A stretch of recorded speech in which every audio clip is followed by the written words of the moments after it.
Hey you guys, welcome back to my channel. If you are new here, my name is Sarah and I have a 21-month-old baby boy and I am pregnant with a baby girl. I am 30 weeks pregnant and today I wanted to do an interesting video. It's just something that has really been on my mind a lot. I've worked a lot on this over the past couple months. So I wanted to share some techniques and approaches to minimizing your stress and anxiety as a mom that have worked for me recently. But I do want to make the disclaimer before we jump into this video that everybody handles stress and anxiety differently. And so I don't want you to think that this is a list of things that will fix everyone's problems, or if they worked for me, they'll work for you. Everyone is different. If it's useful for you, that is awesome. So let's start with one thing that I think is pretty easy to understand, but it's hard to implement. And for me, one of the things that really gives me anxiety and is like one of the things on my to-do list that I hate doing is dishes. Specifically putting away dishes for some reason. I've just always hated, and I think it stems from me being a working mom and not having the time and going like multiple days and not doing the dishes because I'm just like so overwhelmed by them and I just don't want to deal with it. So being a stay-at-home mom now, I've slowly worked on that, and I think it applies to dishes, but it can also apply to laundry. It can apply to a lot of things in your home. If you let things pile up to the point where you visually see that you need to do them, then that's when you start to get that anxiety and you get a little bit overwhelmed and you're like, man, that's a big project. I don't want to deal with that right now. Or when I do deal with that, that's going to really suck. So what I've found helps me with laundry and dishes and all of those tasks that feel really overwhelming is setting up a routine for myself of how often I'm going to do them. And just stick to that routine, because for me it's really easy if I tell myself every day you are going to put away the dishes at this time and you're going to do a load of dishes at this time. It just feels more manageable because you're not ever letting it get to the point where it's so overwhelming and you have this huge load to do and it's just really intimidating. So with that, some days I don't have a lot of dishes to do. Some days it's like a half load or a partial load, but I still do them. And that's debatable if you feel comfortable doing that, or if you do laundry, you could do a smaller load and just put it on the smaller load setting. But for me, just doing a load of dishes or laundry every single day, even if it's not a full load, helps me just feel like I have it under control. It's not getting overwhelming. It's not to the point where it's going to be this big project. It's just small bite-sized pieces every single day. So that is one thing that I think is really easy to implement right away. I think at the same time of having that schedule and having that routine and trying to keep things manageable and in bite-sized pieces, every once in a while it is going to get overwhelming and it is going to be a lot. And maybe you have guests over and your dishes is twice the amount that you normally have and you feel really overwhelmed by that. Don't get discouraged if you have moments like that, but I think on a daily basis, if you just keep to that schedule, I think that cuts out a lot of the stress of that task. This next thing has helped me when I have to deal with the amount of toys that my son has, because he was a first grandson for a lot of people in our family. He is our first child, and I just get excited about buying him toys. A lot of people do. So he has a lot of toys, and he has toys in every room, and it's just a lot. So as I was accruing those toys, it quickly became noticeable that there was just like no good place to put them all, and it just felt like toys were everywhere all the time and I was never going to win the battle. One thing that I've found that, although it doesn't completely get rid of the problem of having an excessive amount of toys, it does help on a daily basis, and that is making sure you have a place for all of your kids' toys. So even if you have 15 bins in your living room and it seems like a lot, if you know where all of the toys go, you can pretty quickly clean them up. You can have your son or your daughter help you clean them up because you know all the blocks go in this basket, and he can start to get that hint too. So recently I've bought a few more storage bins and just kind of cleaned out more places in our living room to put the toys. So now when I clean up, it's really quick at night, throw them back to where they belong, and it's so much less stressful because before I was just throwing toys in piles and kind of putting them to the outside of the room, and it just always felt cluttered even when it wasn't messy. Even when I felt like I cleaned it up, it still felt cluttered. So having a place where everything goes definitely helps. It makes cleaning quicker too, so that's a plus. This next one I think I'm still working on a little bit, but we just recently got hardwood floors in a lot of our rooms on the first floor, and so it's dark wood, it's easy to see crumbs and messes, and it's very easy to get carried away with wanting the floors to look nice all the time. It's just hard for me to see a messy floor and not think the next moment I need to mop that or I need to vacuum that. So one thing that has helped me with that stress and anxiety that is constantly looming over you when you're living in your home and you're constantly seeing all these little spills and smudges, I have just tried to get on more of a routine with that as well, similar to the dishes, where I tell myself, you don't have to have the floor clean every day, but you know you're gonna do a deep clean and vacuum and mop really well once a week. The rest of the week, if something crazy happens, you can vacuum up a small spill here and there, but I'm not gonna focus on completely vacuuming the whole floor and mopping the whole floor and making everything look spotless every day. That's just, first of all, not necessary, and second of all, a lot of pressure and a lot of stress to put on yourself when, yes, it's nice to wake up every morning and have a beautifully spotless floor, but I don't think in the grand scheme of things it's worth it for my time because it gets messy so quickly. And then when it does get messy after I worked really hard on it, it stresses me out. So for me and my personal cleaning routine, once a week of a really deep clean, and then maybe twice a week, 3 times a week, doing just a quick vacuum over spots that are bad, that really makes sense and is manageable, and it allows for the little crumbs and things to not get me overwhelmed because I'm expecting that to happen and I'm gonna be okay with that. So I think that's a very personal thing that might not work for you, but I think giving yourself permission to have slightly messy floors when you go to bed is a little bit freeing, and I recommend it if you do not do that already. This next tip is hard to do, but I think it's good to at least attempt it every day, and that is to stay ahead of your kids. So kind of know their routine and know what they do during certain parts of the day, so you know when they get hungry or you know when they're going to be tired. You know kind of just how they're feeling throughout the day and what kind of activities they're going to want to do.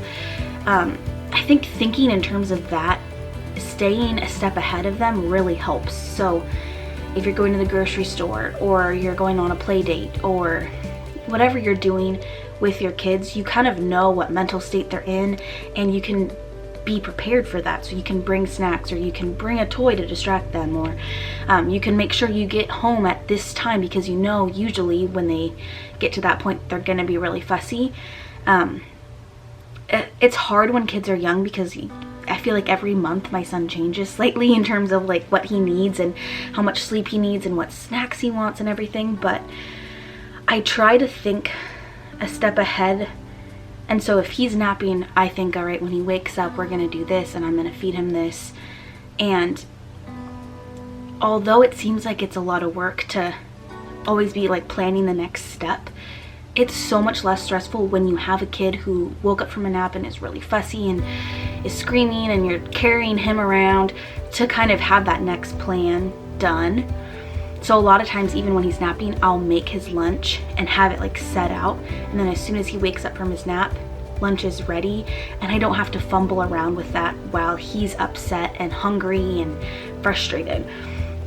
So that's not always practical and not always doable. But for me, on the days when I can kind of stay ahead and I have the ability to do that, it's such an easy, smooth day because we're just going from one activity to the next, and there's not a lot of surprise or anxiety from my son or myself because we kind of have things prepped for us. I think it's just a good thought process to think, if I can anticipate what my kid's gonna need next and have at least some of that prepared ahead of time, then in the moment it's not gonna be as stressful. This next tip I have mentioned a few times on my channel already, and that is just waking up a little bit before your kids wake up. It's been hard for me recently being pregnant. Honestly, there's days when I don't nowadays because I'm very tired and I've had some pregnancy insomnia, so I'm staying up really late, and by the time I finally fall asleep and I'm in a good sleep, I just don't want to wake up. So there's times in your life when I feel like this doesn't make sense, especially if you have a newborn or something like that. But if you have the ability to, I think it's really beneficial to wake up a little bit before your kids, even if it's 20 minutes. If you get dressed and you brush your teeth and you make yourself your coffee, you just feel more prepped for the day. And there could be something that you really love to do that you don't have time any other time of the day that you want to do. Maybe read a book or watch a YouTube video or something.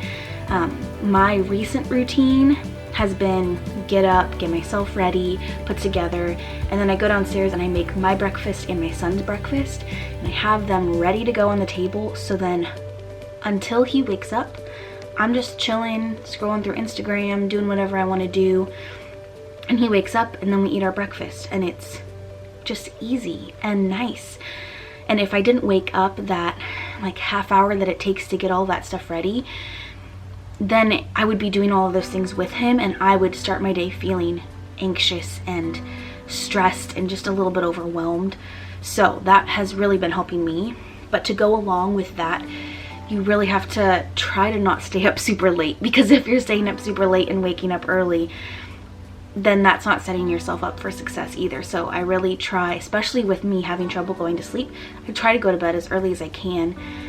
That doesn't mean that I don't stay up like an hour or two past when my son goes to bed, but just be reasonable and don't put yourself in a position where you're not going to get the sleep that you need, because that's really important to be functioning and to not feel overwhelmed by the day, because you need that sleep and it's so good for you. So don't sacrifice your sleep to wake up early. Try to go to bed a little bit earlier too. This next one I actually feel like I always knew, but it really like hit home when I went to a Rachel Hollis conference a few months ago. Or actually, I think it was like a month and a half ago. Feels like a long time ago. But she really encouraged us to play music, to pump ourselves up and to put ourselves in a good mood. And I think it's even more helpful than we realize for moms with their kids, because kids can feed off of that and they can feel that energy and they get in a good mood. And especially like seeing your little toddler trying to dance with you, that alone can put you in a good mood, let alone like playing your favorite song or your favorite artist.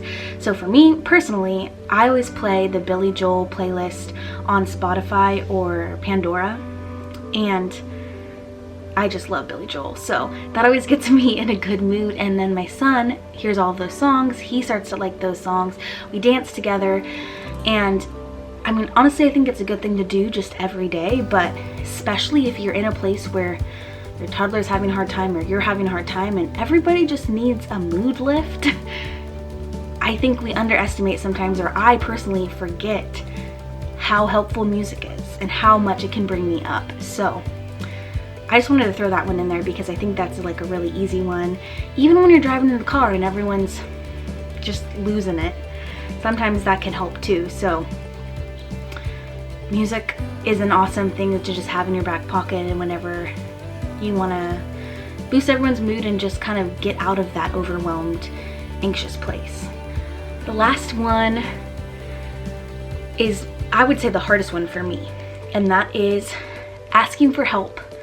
I think in most situations, the best person to ask is your husband or your spouse, but if you don't have a spouse, a sister, a brother, a parent, a cousin, a neighbor, I think having a few people that you can ask for help from is crucial, and I don't think a lot of us do it enough. I'm working on a way of asking for help that makes me feel dignified still, which is hard. I don't know. I think sometimes when I ask for help, I feel like I'm like putting something on someone else that I could handle myself. Like I'm a competent person, I could have done that. But sometimes you just need a few hours, and for me, something that I've been doing routinely that has really been nice is every Sunday I've been asking my husband to just take my son out, literally go outside in the yard or take him to a store or something for like an hour and a half and just give me some time to be in the house by myself and clean something or do something for myself. For me, I didn't want to leave the house. I don't want to go do anything. I just wanted to be at home and be relaxed and not feel like I had this huge to-do list. I could just do whatever. So whatever that looks like for you, I think it's important to ask for help, and maybe that is asking your neighbor to watch your kids for a few hours, or your sister or somebody like that. I think it's nice on a routine basis, maybe once a week or twice a month or whatever it is, but if you can't do that, at least during the times when you feel like you need it. So there might be certain weeks that you just really, really need to go out and get some Mexican food by yourself. I mean, whatever you need to do, I just encourage you to think about that and reflect on when do you feel the most anxious, or what kind of things would even make you feel more relaxed, and do you need to be by yourself outside of your home or in your home or whatever that looks like.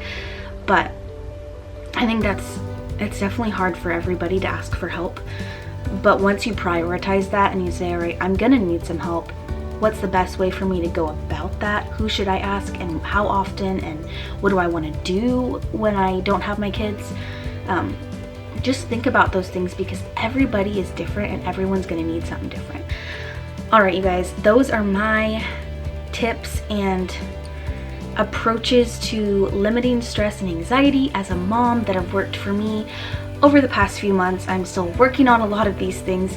I thought it was important to share with you guys because I know a large percentage of moms deal with anxiety and stress, and it's always nice just to hear other people's ideas or approaches. So I hope you enjoyed this video. If you did, please give it a thumbs up, and if you have not subscribed to my channel, please consider joining my family here. I really appreciate you guys watching this video, and I will see you in the next one. Bye.